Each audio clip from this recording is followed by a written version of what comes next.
Today video topic is StringBuffer and StringBuilder. Today date is 19 July. StringBuffer in Java is used to create modifiable string objects.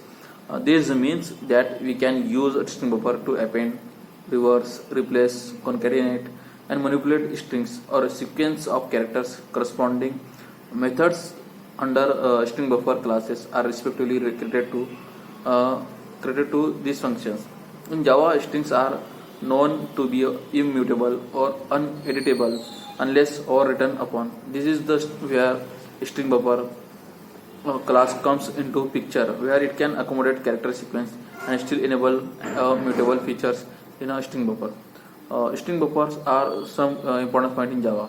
StringBuffer is much like the string class but with mutability features. Unlike strings, where the length and the memory allocation are final, StringBuffer has existing methods to modify these properties. StringBuffer is a thread shape. Most of its methods are synchronized, so StringBuffer objects can't be accessed or used by multiple threads at the same time. We can say that the StringBuffer has so many methods like StringBuffer extend the abstract StringBuilder or abstract classes. StringBuffer inherits the clone method, equals method, finalize, get classes, hash code, notify, and notify all methods from along packages in object or superclasses.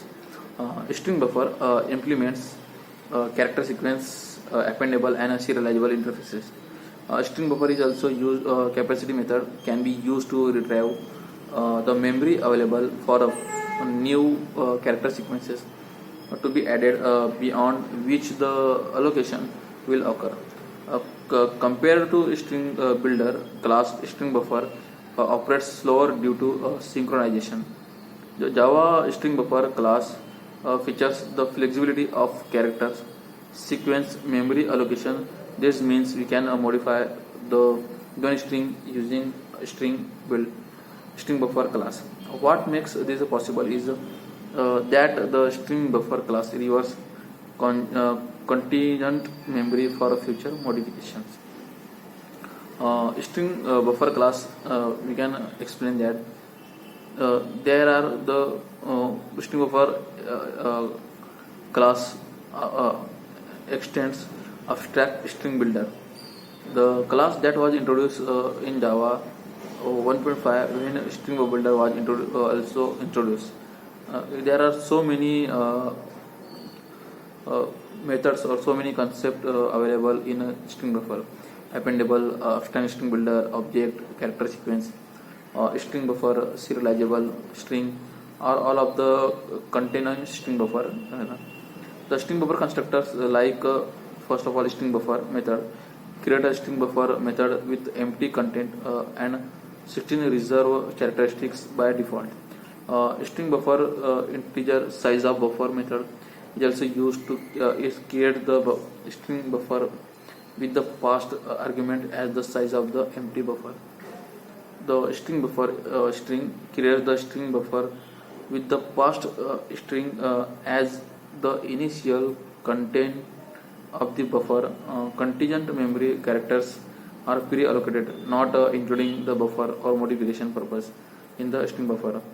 StringBuffer methods, there are two methods in length capacity returns the StringBuffer objects of the length, and the capacity returns the capacity of the StringBuffer objects in a StringBuffer. The third one is the append. Append the specify argument string representations at the end of the existing StringBuffer. This method is overloaded for all the primitive data types and objects in a StringBuffer. The fourth one is insert method in StringBuffer. The insert method takes two parameters: the index integers value to insert a value and the value to be inserted.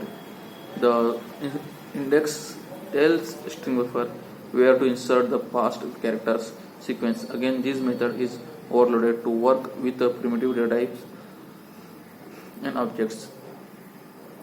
Fifth one method is, we can say that reverse method.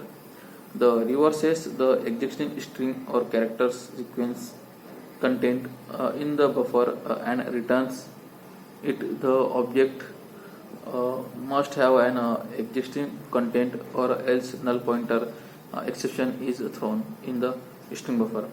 The sixth one is method is delete method. The starting integer is starting index and the end index is also parameter are passed in a delete method. The accept two integers argument the former servers as the starting delete index and later as the ending deleted index. Therefore, the character sequence between starting index and the end index -1 are related. The remaining string content in the buffer is required returned in the return. Delete character at index position is also method. Integer character index method pass deletes single character within the string inside the buffer. The location of the deleted character is determined by the passed integer index. The remaining string content in the buffer is returned. You can say that the string buffer. Replace method is also included in the string buffer. The accept three argument there are passing and replace method is three starting index, end index, and the string variables. According to three arguments, first two being the starting and end index of the existing string buffer. Therefore, the character sequence between starting index and end index -1 are removed. Then the string passed as third argument is inserted at the starting index in a string buffer. That's all for string buffer in Java. The most of the time we don't need to use string buffer because string is immutable and we can use string builder in a single thread environment. You should use string buffer only when multiple threads are modifying its content. We can say that the string buffer is the most